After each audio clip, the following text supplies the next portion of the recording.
Welcome back to Poorly Educated Today in the News, where the world keeps trying to tell us it is a serious place run by adults, and then immediately slips on a banana peel made of its own policy memos. This week had everything: bombs, ballots, basketball, budget collapse, moon records, and one naked man arguing constitutional law from inside a garbage can. It is like the planet got drunk on expired energy drinks and decided to run government, war, science, and sports all at the same time. So let us walk barefoot through this field of broken beer bottles together and call it Current Events. Segment 1: Government by Duct Tape and Spite. The federal government right now looks like an old pickup truck held together by rust, prayer, and one bungee cord from Tractor Supply. The Department of Homeland Security is stuck in a shutdown fight because Congress cannot agree on immigration enforcement funding. So now TSA workers, Coast Guard personnel, and FEMA folks are out there doing important jobs without pay while politicians do cable news karate. That is like refusing to buy feed for the cows because two roosters got into a moral argument in the yard. We built an entire political brand around law, order, borders, and flags, then somehow landed on a plan where airport security is basically being run on vibes and overdraft fees. And the White House response is even wilder, because now they are reportedly rummaging through the federal couch cushions, trying to find enough money with a reasonable and logical nexus to keep TSA alive. Buddy, when your national security strategy starts sounding like you are searching the recliner for gas money, things have gone sideways. At the same time, the Democratic National Committee is broke despite winning elections, which is the political version of winning a hog at the county fair and then realizing you cannot afford the trailer to haul it home. Everybody is strutting around claiming victory while the actual machinery is coughing smoke like a lawnmower that swallowed a screwdriver. Segment 2: Mail, ballots, and bureaucratic moonshine. Then we get to this mail voting mess, where the administration wants the Postal Service cross-checking citizenship data before delivering mail-in ballots, which sounds less like election integrity and more like asking your local mail carrier to moonlight as a federal detective with a barcode scanner. The post office can barely keep your aunt's Christmas card from arriving on Groundhog Day, and now somebody wants it to flawlessly merge voter rolls, immigration records, social security files, and ballot identifiers like it is some kind of bald eagle-powered supercomputer. That is not a policy. That is a dare. It is like handing a waffle iron to a raccoon and saying, "Go ahead and handle tax compliance while you're in there." Beneath the comedy, though, this is a real fight over who runs elections and how much room there is for bureaucratic chaos to block legitimate voters. When government databases disagree, it is never the database that misses dinner. It is the citizen. And while that legal brawl heats up, the Supreme Court is also hearing a case on birthright citizenship, meaning we have somehow reached the point where people in expensive robes are being asked whether the Constitution means what it very plainly says. That is a dangerous game, because once leaders start acting like citizenship is a coupon that can be expired by executive order, everybody ought to get nervous, not just the folks currently in the crosshairs. Segment 3: War, Oil, and the 2-week peace special. Overseas, the United States, Israel, and Iran are sitting in a fragile 2-week ceasefire after a stretch of military escalation that felt like the world was one bad phone notification away from gasoline costing your firstborn child. President Trump went from social media apocalypse preacher to sudden peace optimist so fast it could give a hummingbird whiplash. One minute it is fire and fury and bridges getting blown apart. The next minute it is let us all calm down and keep the tankers moving. That is not diplomacy so much as a man trying to put out the barn fire with a leaf blower after he lit the match himself. And the market reaction tells you everything rotten and hilarious about modern life. The second the bombing paused and oil looked steadier, Wall Street started partying like it had just discovered beer, tech stocks, and greed all at the same family reunion.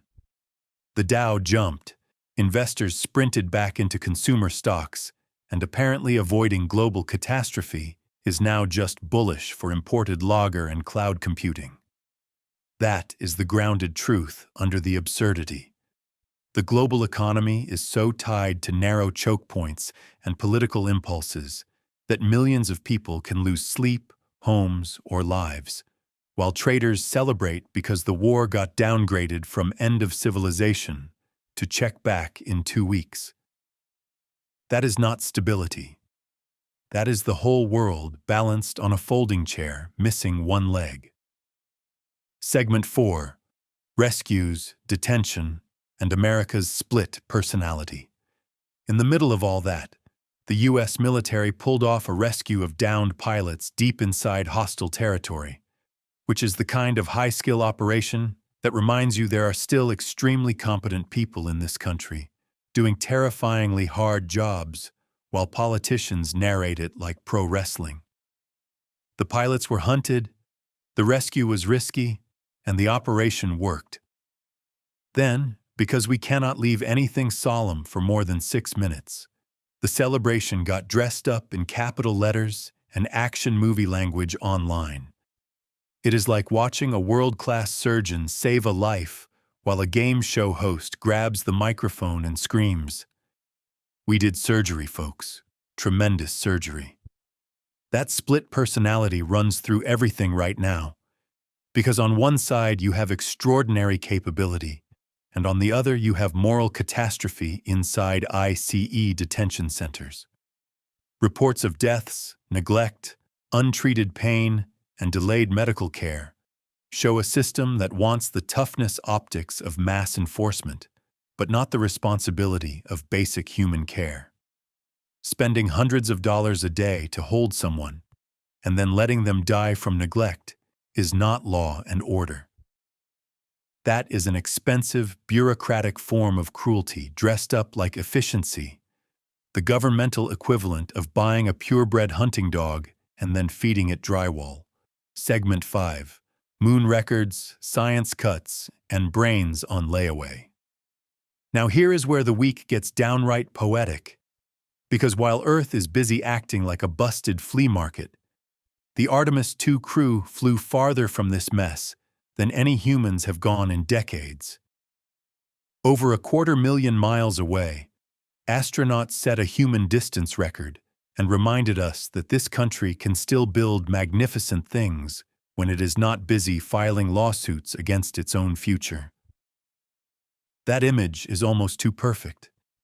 Humanity is at the edge of deep space breaking records, while back home, people are arguing over whether science deserves funding and whether public health should be run like a clearance aisle.